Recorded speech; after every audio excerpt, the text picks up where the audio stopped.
Ben and his little sister Kate went on a trip to the park last Sunday.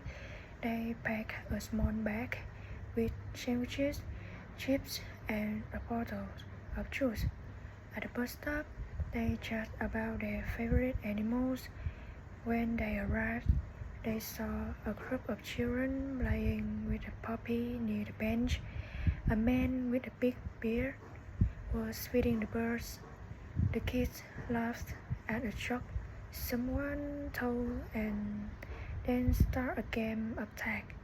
Kate took some pictures with her camera while Ben enjoyed the cool breeze and the sound of the leaves rustling.